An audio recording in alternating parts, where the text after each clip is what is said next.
provokasi-provokasi yang tidak memiliki dasar. Hidup rakyat Indonesia! Rakyat Indonesia! Kami sudah melakukan audiensi, menerima aspirasi dari teman-teman yang merupakan perwakilan dari kawan-kawan sekalian. Pemirsa, dalam beberapa waktu terakhir jalanan kembali riuh dengan aksi demonstrasi mahasiswa. Gelombang jaket alma mater dari berbagai universitas membawa sinyal kuat. Mereka menyuarakan aspirasi dan kegelisahan masyarakat saat ini terkait dengan kondisi bangsa. Namun yang menjadi sorotan kali ini bukan hanya apa saja yang disuarakan oleh mereka di jalanan maupun di depan gedung parlemen, tetapi juga bagaimana kemudian anggota parlemen merespon suara-suara ini. Apakah DPR RI membuka ruang dialog yang substantif atau hanya sekadar menerima tuntutan di atas berkas semata? Kita akan membahasnya dalam Rumah Parlemen kali ini.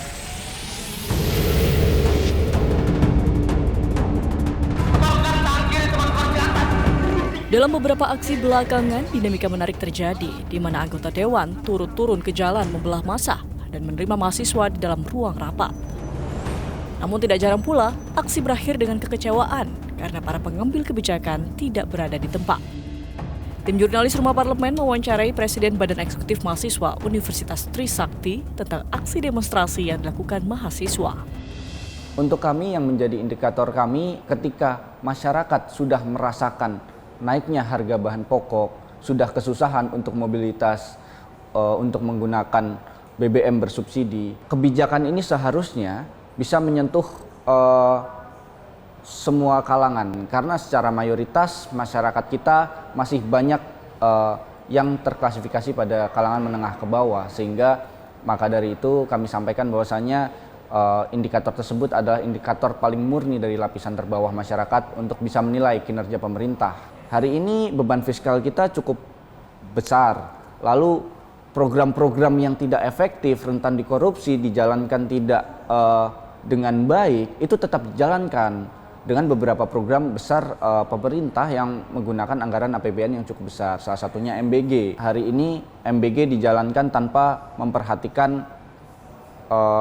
koridor-koridor etika yang baik, sehingga kemarin sudah bisa dilihat hasilnya bahwasanya kepala BGN juga tersandung korupsi dan juga banyak oknum terseret juga, dan hal itu menurut saya kondisi-kondisi yang sama dengan 60 tahun lalu waktu Tritura itu muncul. Parameter ketiga yang kami sampaikan ini cukup terkena khususnya ke kami mahasiswa, yaitu terkait dengan kebebasan sipil yang kami hari ini mungkin sebagai parlemen jalanan yang ada di jalanan. Mungkin beberapa hari lalu kita melihat teman-teman kita yang ada di Surabaya bahwasanya itu mengalami represivitas dari aparat, ruang-ruang aspirasi, ruang-ruang kritik cukup dinetralisir dan juga direpresi oleh pihak berwajib. Ini kan kemudian harga minyak dunia juga udah mulai turun. Nah, kira-kira itu skema dari pemerintah untuk menurunkan atau menyesuaikan penurunan harga BBM itu bagaimana ya?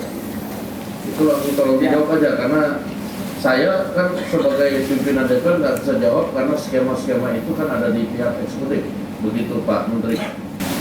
Yang pemerintah sekarang jaga itu adalah harga bensin maupun solar dan LPG bersubsidi. Itu sama sekali tidak kita naikkan sampai dengan harga $100 per barel. Jadi mungkin minggu depan waktu kita RDP dengan komisi terkait, tolong kalau bisa skema untuk mengikuti penurunan harga minyak dunia itu juga tolong dipaparkan supaya teman-teman di komisi terkait juga bisa nyampaikan ke masyarakat kalau ada yang nanya gitu ya. Ya, saya sangat menghargai adik-adik saya punya pikiran itu bagus. Mereka kan sebagai golongan moral force. Saat hari libur yang tidak memakai MBG itu sudah ketemu belum? Angkanya berapa? Sudah. Berapa? Kita exercise sudah sampai 40 T, Bang. Jadi total kalau ini dijalankan sampai dengan akhir tahun, penghematannya berapa? Dengan efisiensi yang direncanakan sesuai rapat kemarin? Ya, kalau dari penajaman ditambah ini ya 70 T lah Bang. Pokoknya yang penting hasil rapat kemarin dijalankan dulu. Bagaimana kemudian dapur-dapur yang tidak bermanfaat, yang nggak jalan benar ditutup. Ya. Oke. Jadi ini Ya. kita lagi di depan adik-adik mahasiswa supaya adik-adik tahu bahwa fungsi pengawasan DPR jalan, tapi bagian yang baru juga kerja keras untuk melakukan efisiensi dan juga ya kalau memang dapurnya nggak perlu ya nggak perlu, itu kan pemborosan. Tadi aja luar biasa itu loh, 40 triliun aja udah penghematan kan, dukung dong. Oh itu Mbak didukung tuh, menghemat sampai banyak begitu, sampai 70 triliun, mantep itu. Oke lanjutkan ya, nanti kita ketemu RDP minggu depan. Oke, yuk, makasih. Hidup rakyat Indonesia! Rakyat Indonesia! Adik-adik sekalian, teman-teman mahasiswa sekalian, barusan kami sudah melakukan audiensi, menerima aspirasi dari teman-teman yang merupakan perwakilan dari kawan-kawan sekalian. Beberapa aspirasi telah kami langsung sampaikan per telepon tadi kepada pihak eksekutif, baik Menteri SDM maupun Kepala BGN, dan didengarkan langsung aspirasi tersebut disampaikan oleh kami kepada mereka. Dan tadi beberapa aspirasi yang ditujukan kepada Dewan Perwakilan Rakyat kami juga sudah sampaikan, dan insya Allah kita akan lanjutkan dan kita akan tindak lanjuti. Tadi bicara soal fungsi DPR, fungsi legislasi dan juga pengawasan. Bagaimana pendapat Anda melihat DPR yang begitu responsif saat ini menampung ketidakpuasan masyarakat? Tugas DPR adalah mendengar suara rakyat, kemudian mengagregasi aspirasi dan keluh kesah mereka, kemudian menyalurkan kepada pihak terkait. Ya. Tapi satu sisi kita harus sampaikan ini satu sisi yang positif, di mana masyarakat terutama mahasiswa yang turun ke jalan itu masih mendapatkan tempat untuk menyuarakan kegelisahan. Lepas dari misalnya mereka tidak bisa demo sampai Bundaran HI, tetapi tidak ada larangan buat mereka untuk berkeluh kesah, berdemonstrasi, menyatakan sikap.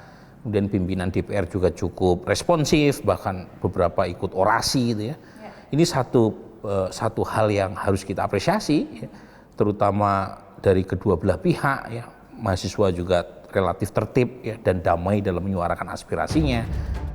Semua berkomitmen untuk tetap menjaga stabilitas ekonomi dan politik secara nasional. Karena stabilitas politik dan ekonomi bisa berdampak terhadap banyak faktor, dan ini juga menjadi salah satu tuntutan dari teman-teman mahasiswa.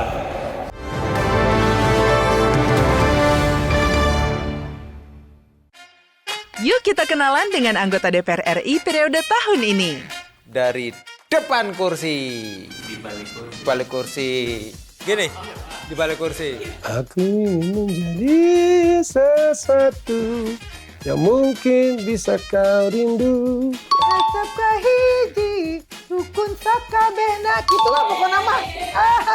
Semakin penasaran kan bagaimana kiprah karir politiknya? Hanya di TVR Parlemen.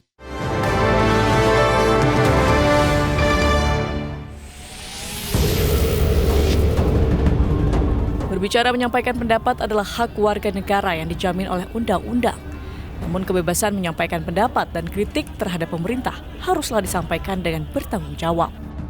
Suara rakyat adalah suara Tuhan. Ketika para wakil rakyat melaksanakan tugas dan fungsinya mengawasi kebijakan eksekutif, serta peka terhadap aspirasi masyarakat, maka fungsi pengawasan sudah berjalan dengan semestinya. Dan yang terpenting, pagar Senayan boleh saja membatasi jarak fisik, namun aspirasi masyarakat di rumah parlemen harus tetap terbuka lebar tanpa sekat.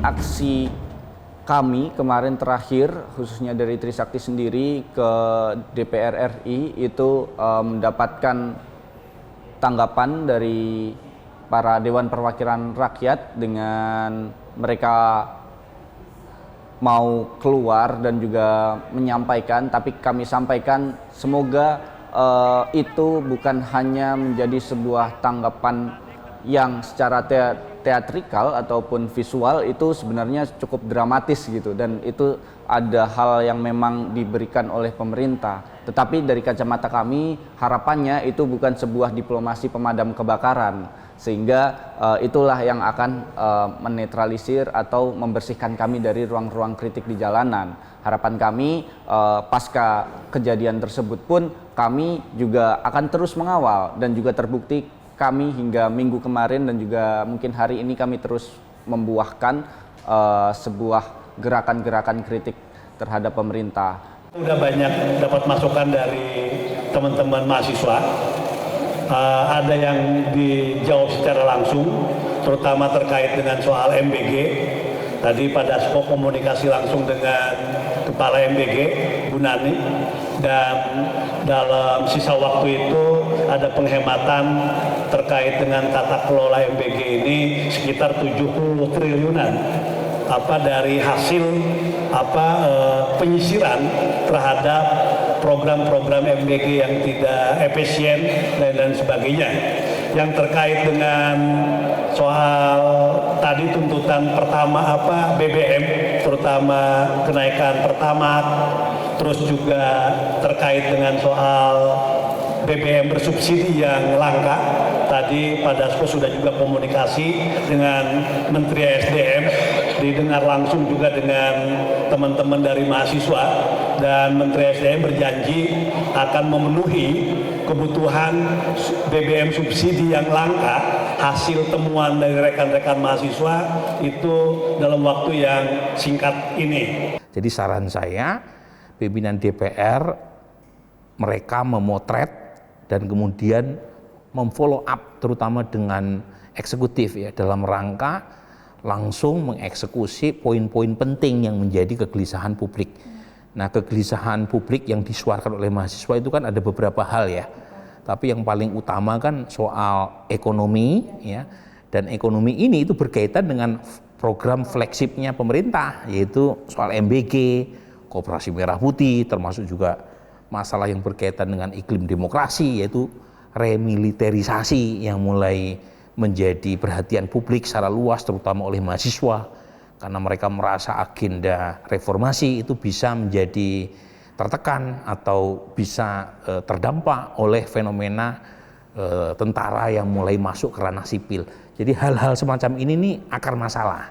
Sekarang mungkin bisa diredakan, tetapi sepanjang akar masalahnya terutama berkaitan dengan ekonomi tidak segera tertangani, saya khawatir mahasiswa akan turun ke jalan lagi. Semua berkomitmen untuk tetap menjaga stabilitas ekonomi dan politik secara nasional, karena stabilitas politik dan ekonomi bisa berdampak terhadap banyak faktor, dan ini juga menjadi salah satu tuntutan dari teman-teman mahasiswa. Pemirsa, menyampaikan pendapat dan demonstrasi adalah hak konstitusional yang dilindungi oleh undang-undang. Namun esensi dari demonstrasi bukan hanya sekadar seberapa kuat suara tersebut dilantangkan di jalanan, tetapi seberapa jauh suara tersebut kemudian bisa menggerakkan hati nurani dan komitmen wakil rakyat di ruang sidang. Kita sudah melihat bagaimana anggota DPR merespon aksi mahasiswa. Aspirasi telah didengar, tuntutan telah disampaikan, dan komitmen untuk mengawal kebijakan telah disuarakan.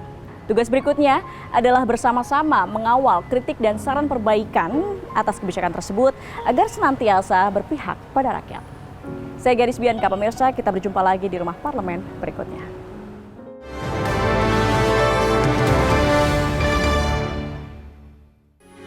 Metro TV.